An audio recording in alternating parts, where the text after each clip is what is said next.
첫 번째 카테고리는 12.3 비상계엄과 탄핵정국입니다. 우리 첫 번째 주제는 아까 말씀드린 대로 비상계엄과 탄핵정국인데요. 아마 그날 밤을 다들 기억하실 겁니다. 12월 3일 윤석열 대통령이 비상계엄을 선포했고, 이에 따른 여파로 우리 대통령이 탄핵 소추안이 국회에서 가결돼서 직무가 정지됐고, 또 국무총리 또한 탄핵 소추안이 가결돼서 현재 대통령 권한대행의 권한대행 이끌어가고 있는 상황입니다. 대한민국이 맞이하고 있는 헌정사상 초유의 상황 속에서 아마 우리 대학생분들이 대표님께 질문이 많을 것 같은데요. 오늘 한번 백문백답 첫 번째 카테고리 진행해 보도록 하겠습니다. 먼저 사전 수합된 질문을 우리 연세대학교 대표가 먼저 대표님께 질문 드리도록 하겠습니다. 안녕하세요. 연세대학교 총학생회 비상대책위원장 정예슬입니다. 먼저 자리해 주셔서 감사드리고요. 저는 사회통합과 관련한 질문을 드리고 싶습니다. 최근 우리나라 정치를 보면 너무 극단적이고 때때로는 다소 폭력적이다라고 느껴지기까지 합니다. 이에 한동훈 전 대표님께 여쭈고 싶습니다. 대한민국 정치가 지금과 같이 양극단으로 나뉘고 또 소통조차 힘들어진 이유가 무엇이라고 생각하시는지, 나아가서 국민적인 통합을 이룰 수 있는 해결 방법은 무엇이라고 생각하시는지 질문 드리고 싶습니다. 더하여서 현재 대한민국에서 이런 부분들에 대해 국민의힘의 방향성에 대해서는 어떻게 생각하시는지 함께 질문 드리고 싶습니다. 감사합니다. 반갑습니다. 비상대책위원장이신가요? 네, 맞습니다. 저도 그거 한번 했었어요. 네. 되게 좀 그렇지 않아요? 뭐 대표도 아니고 그냥 좋을 때는 일을 시키면서 네. 무슨 뭐 조금 뭐라 그러면 야 너는 대표가 아니야 뭐 이렇게 나오더라고요. 근데 나중에 다 그때는 안 쫓겨났는데 당대표 된 다음에 제가 쫓겨났습니다. 제가 아까 스피치 할 때 잠깐 말씀드렸다시피 원래 헌법에는 탄핵과 계엄이 다 있었어요. 근데 정치인들 사이에서도 탄핵의 탄자를 얘기하기 조금 늦었거든요. 아, 이건 역풍 분다. 국민들이 이거는 오히려 역풍 불겠는데 이런 생각이었던 거죠. 계엄은 사문화됐었고요. 제가 법무부 장관을 한 법률가인데 계엄 관련된 법률과 헌법 조항을 그날 밤에 처음 읽어봤습니다. 대한민국은 저 같은 법률가도 계엄 관련한 법률을 읽어볼 필요가 없는 나라였어요. 앞으로도 그래야 합니다. 이게 어느 시점에선가 사실 제가 막 두드러 맞고 이렇게 된 시기라고 비슷한데요. 문재인 정권 한 중반 정도에 조국 사태가 있었잖아요.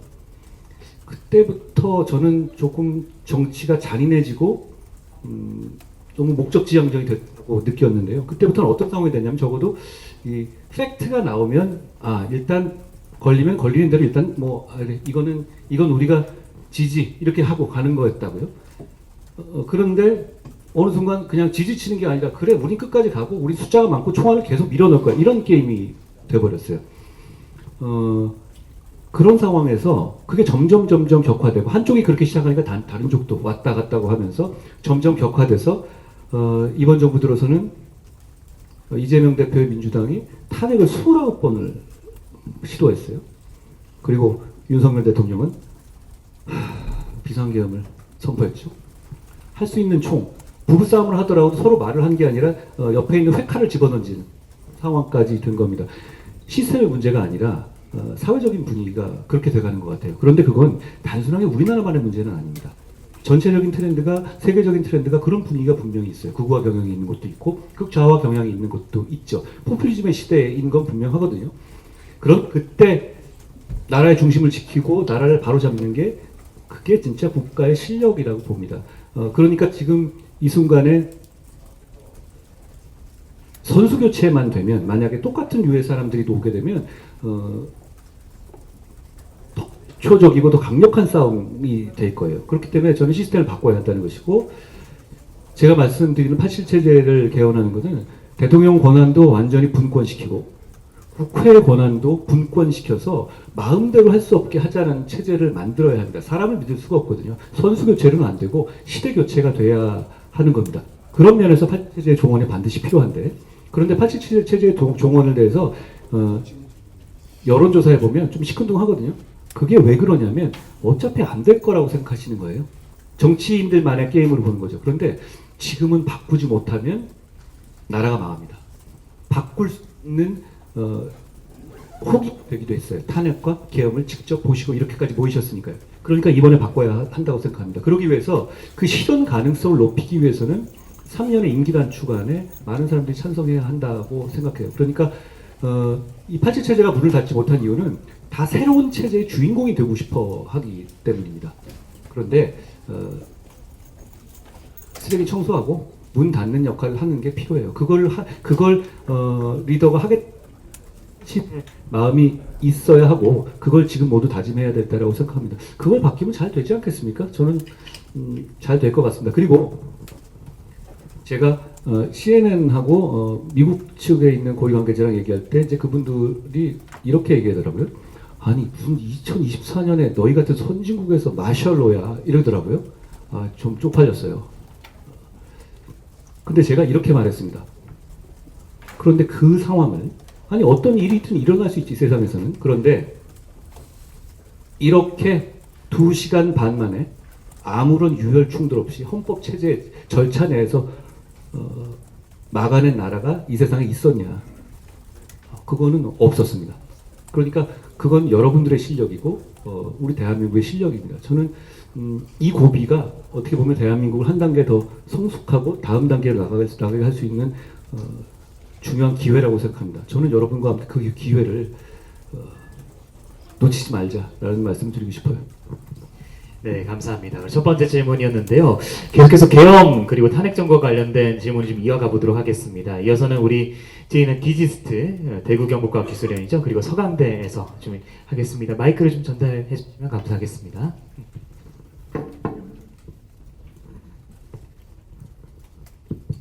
네, 안녕하십니까. 디지스트 총학생회장 이민재라고 합니다. 한동훈 전 대표님께 여쭙겠습니다. 국민의힘 당대표로 계실 때 윤석열 대통령 탄핵소추안 표결 시기 때 있었던 일입니다. 12월 5일에는 이번 탄핵은 준비되지 않은 혼란으로 국민들과 지지자들의 피해를 막기 위해서 통과되지 않도록 노력하겠다라고 말씀을 하시면서 질서 있는 조기 퇴진 요구와 함께 탄핵을 반대하셨습니다. 네, 서강대학교 총학생회장 강찬입니다. 그러나 12월 6일 오전에 이제 긴급 최고위원 회의에서 윤석열 대통령의 조속한 직무집행 정지가 필요하다고 판단하고 밝히면서 탄핵에 다시 찬성하는 목소리를 내셨습니다. 그리고 이후 하루 뒤에 대통령과의 담화를 통해 전국 안정 방안에 대해 당에 일임한다라고 하시자 바로 탄핵 반대로 선회하셨습니다. 대표님께서 다양한 사정과 고민이 있으시고 대표의 위치인지라 입장을 바꿨다라고 생각이 들지만 사실 그냥 대학생들이 대표님을 바라봤을 때 말을 너무 많이 바꾸는 분이다라고 그런 어떻게 보면은 조금 이미지가 바뀌는 그런 시기였다고 생각합니다. 그래서 대표님께서 그렇게 말씀하셨던 의도와 이유는 무엇인지, 당시 말씀하셨던 질서 있는 퇴진은 무엇을 의미하는지 다시 한번 저희가 여쭙고 싶습니다. 고맙습니다. 제가 그거 가지고 여러 가지 오해를 받고 그랬었는데요. 이렇게 말씀드리죠. 저는 계엄이 난 당일부터 끝까지 제 생각이 바뀐 적은 없어요. 첫째, 불법 계엄이다. 둘째, 불법 계엄을 한 대통령은 더 이상 대통령을 하면 안 된다. 셋째, 그 과정에서 갈등을 최소화해야 된다. 그 과정, 이 세 가지 원칙을 가지고 이걸 실현할 수 있는 방법을 나름대로 고민하고 찾은 겁니다. 첫째, 저는 처음에 12월 5일 날 그때 제가 탄핵을 맡겠다고 했던 취지는 이런 취지였어요. 탄핵보다 나은 길을 찾으려 했습니다. 그게 저는 대통령의 탄핵으로 예상되는 시점보다 더 빠른 자진 사퇴, 그리고 그 이전에 직무 집행의 정지. 저는 대통령의 직무 집행을 계속해서는 안 된다고 생각했어요. 계엄을 한 대통령이 군통수권을 어떻게 행사합니까? 그 생각이 바뀐 적은 전혀 없습니다. 그 상황이었고, 그런 상황에서 왜 제가 그런 말씀을 또 드렸냐면, 그때 민주당이 냈던 탄핵안 자체, 1차 탄핵안 자체는 심각한 문제가 있었어요. 거기에는 북중러에 대한 외교 실패를 탄핵 사유로 넣었거든요. 그걸 넣은 탄핵을 1차로 가결해 줄 수는 없는 거죠. 북중러에 대한, 그러니까 친중을 안 해서 탄핵한다? 아니 그걸 어떻게 보수정당이 그걸 어그리하겠어요? 그리고 그건 틀린 얘기잖아요. 2차 탄핵에서는 민주당이 그 내용을 슬그머니 뺐죠. 그 차이가 있고요. 첫째는 그런 이슈가 있었고, 그 과정에서 제가 12월 1일 날 다시 대통령을 압박했던 이유는 그겁니다. 3일 날 이후 제가 대통령이 계속 요구했던 건 뭐였냐면 계엄에 관여한 여인영, 박종수, 이진우 등의 핵심 관련자들의 직무 배제였어요. 저는 전국을 운영하는 입장에서 전국의 축을 담당하는 여당 대표 입장에서 제일 걱정한 건 뭐였냐면 2차 계엄이었습니다. 다시 군이 동원되는 거예요. 그건 막아야 되는 것이고 그거 파국을 막아야 하는 것인데 왜냐하면 그 계엄의 실무자들 지금 다 구속된 사람들이죠. 그 사람들이 그 직을 그대로 유지하고 있으면 군은 어떤 메시지를 받겠습니까? 끝나지 않았다. 그리고 그 사람들은요. 자기 인생 망치는 걸 아는데 이거에서 역전승을 한번 노려보고 싶지 않겠습니까? 사람 마음 다 그렇잖아요. 그 배제 요청을 대통령이 받아들이지 않았습니다. 며칠 동안. 그 과정에서 제가 이 말씀을 드렸던 거죠. 강하게 직무배제 해야 된다. 2차 계엄 얘기한 거고 즉각해다. 그 메시지를 낸 다음에 제가 대통령과 직접 만났죠. 제가 책에도 썼지만 대통령께서는 제 이 요청을 또 직접 만났을 때도 받아들이시지는 않았어요. 그렇지만 저랑 헤어진 지 1시간 정도 지난 뒤에 그걸 받아들여서 이 3명을 그 직에서 자 방첩사령관 여인용, 특전사령관 박종수, 수방사령관 이진우 이 셋을 직에서 배제했습니다. 저는 그거는 제가 굉장히 밖에선 잘 모르지만 의미 있는 성과였어요. 그렇게 됨으로써 2차 계엄의 위험성이 상당히 떨어졌습니다. 군에서도 이 상황이 바뀌고 있구나라는 인식을 분명히 하게 된 거죠. 그 상황에서 대통령께서 질서 있는 조기 퇴진 약속을 천명했습니다. 토요일 날 아침이었죠. 다 내려놓고 임기 등을 당에게 일임한다. 그렇죠. 국정을 총리들 위주로 추진한다는 것, 그리고 법적 책임을 지겠다. 그리고 2차 계엄은 없다. 이 얘기를 2분간의 담화를 통해서 밝히셨죠. 그럼 그 탄핵은 저는 질서 있는 조기 퇴진을 할 수 있는 전제라고 그 당시에는. 그러니까 그 상황에서 그 탄핵은 부결된 것입니다. 그 다음에 제가 어떤 일을 했냐면 TF를 만들어서 질서 있는 조기 퇴진 TF를 띄웠고 그 TF에서 나온 안이 2월 퇴진 내지 3월 퇴진 안이었습니다. 만약에 2월 퇴진 아니었으면 지금 이미 이 상황은 종료되어 있겠죠. 그리고 그 안대로 됐다면 적어도 이런 식의 광장의 갈등과 극렬한 대립은 없었을 겁니다. 왜냐하면 대통령 스스로 승복해서 내려오는 그림이 되니까요. 저는 그것이 우리의 갈등과 분열의 소지를 최대한 줄이면서도 제가 아까 제일 처음 말씀드린 그 3가지 원칙을 지키는 길이라고 생각했던 거예요. 자, 그런데 그 안에 대해서 결국 대통령이 당초 말씀하신 것 좀 다르게 질서 있는 그 조기 퇴진 방안이 안을 수용하지 않는다는 입장을 12월 10일에 발표하신 겁니다.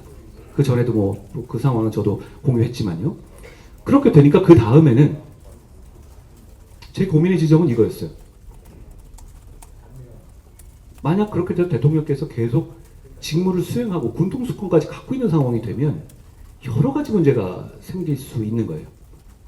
군이 다시 동원될 수도 있고, 그리고 수사기관이 어떤 체포 시도를 한다거나 할 때 공권력과 공권력 사이에 충돌이 생길 수도 있고, 그런 문제 때문에 직무 집행 정지를 어떻게든 서두를 수밖에 없는 판단을 한 것이고, 그래서 그 다음에 있었던 그 2번째 탄핵, 그리고 그 2번째 탄핵 안에는 아까 제가 치명적이라고 말씀드렸던 북중러에 대한 외교 실패라는 그 탄핵 사유가 빠져 있었습니다.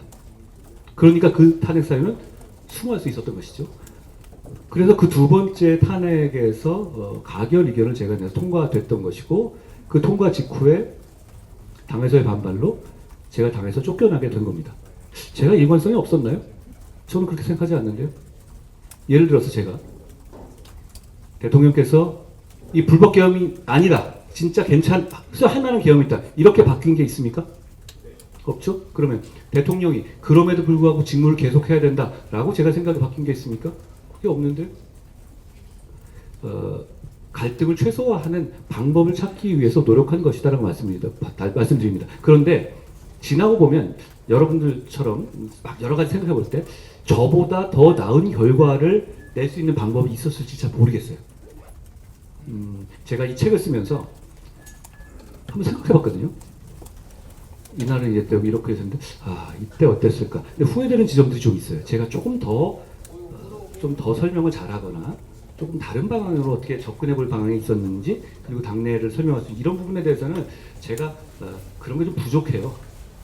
제가 이 목표를 딱 정하고 꼭 진짜 이게 필요하다고 생각하면 저는 절벽에서 뛰어내리는 편이거든요. 근데 그게 아니라 조금 더 시간을 주고 여유를 가지고 접근했으면 어땠을까? 이런 후회는 좀 있어요. 그런데 그때 선택은 제가 그 시점에 갖고 있는 정보와 그걸 보면 전적으로 선이었다고 생각해요. 그리고 만약에 그 질서 있는 조기 퇴진이라는 게 이거예요. 한마디로 대통령이 물러나 있고 언제까지 내려온다고 하고 그때까지 서로 선거 준비해서 다만 탄핵보다 먼저 선거를 치르자, 이런 얘기란 말이에요. 지금보다는 혼란이 덜하지 않았겠어요? 그리고 차라리 그거 할 걸 그랬다고 말하는 사람이 지금도 계시죠. 그리고 근데 한계는 있었어요. 그거를 야당이 꼭 용인하겠느냐. 야당은 상황을 어떻게 보면 싸움을 붙이고 싶어 하고, 그리고 대중들 입장에서는 끌어내리고 싶어 하잖아요. 그러니까 그런 선택의 장애물은 많이 있었는데, 저는 그때 이런 생각을 했어요. 이걸 시도조차도 안 한 상태에서 탄핵을 하는 거하고, 이거 그래도 최대한 노력해 본 상태에서 어쩔 수 없이 탄핵하는 거하고는 많이 차이가 있을 것이다. 사람들의 마음을. 그런 선택을 했던 겁니다. 저한테 이런 말씀을 하실 기회를 주셔서 고맙습니다. 고맙습니다. 플로어 질문하실 분 한 분 정도만 좀 자원받고 다음 카테고리 좀 넘어가도록 하겠습니다. 혹시 한 대표님께 질문해보고 싶으신 분 계십니까? 대학생분들로 받겠습니다. 혹시 해보고 싶으신 분? 뒤에서 잘 안 보이는데. 네, 뒷분. 네.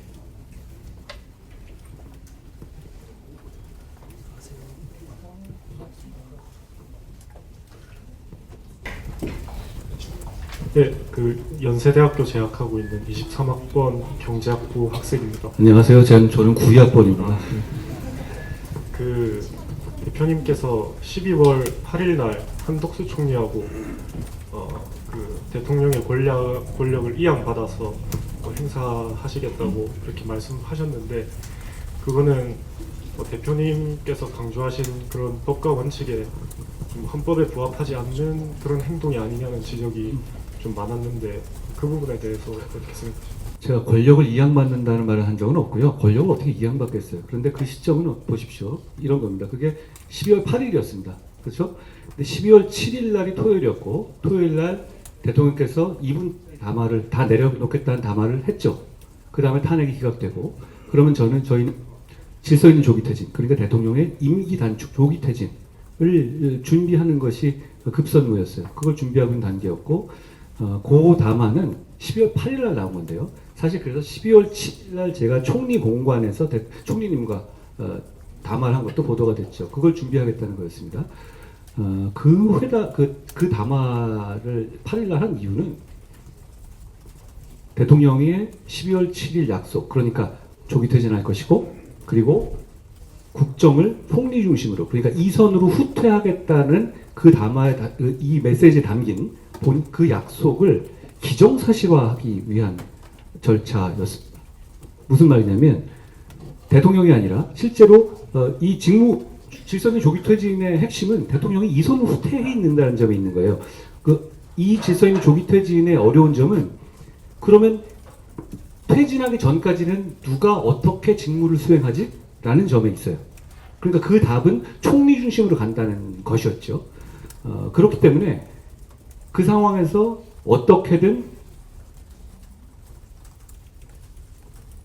대통령의 이선 후퇴 약속이 지켜질 거라는 것에 대해서 대통령에 대한 어떤 메시지도 있고 대중에 대한 메시지도 필요했던 겁니다. 그런 차원에서 사실 그 절차는 별로 준비한 절차가 아니라 총리와 제가 서서 말씀드린 이유는 총리 중심으로 돌아간다라는 말씀을 드리기 위한 것이었어요. 원래 당정협의라는 걸 늘 하거든요. 뭐 자세히는 안 보시지만 총리와 당대표가 당정협의 발표하는 거 굉장히 많이 해요. 이런 식으로. 그런 건데 그거를 저도 약간 놀랬어요. 이걸 보고 이렇게 비판하나? 라고 당시에는 제가 야 이거는 너무 억까인데 이렇게 생각했어요. 내가 뭘 하겠다는 것도 아닌데 아니 여기서 게다가 당시에 어떤 움직임이 있었냐면 대통령실에서 국무회의를 대통령이 주재한다라는 얘기가 나왔어요. 근데 그렇게 되면 말짱 도루묵이잖아요. 그럼 국정을 그냥 수행하겠다는 얘기니까.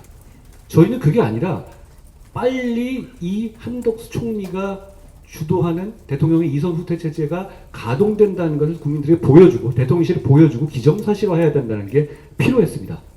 그런 차원에서 제가 그런 얘기를 했던 것이 그러다 보니까 내용도 좀 벙벙하잖아요. 별로 준비가 간 얘기가 아니라 하나만 한 내용이지만 결국 앞으로 총리가 중심으로 갔다 이 얘기만 하고 싶었던 거예요.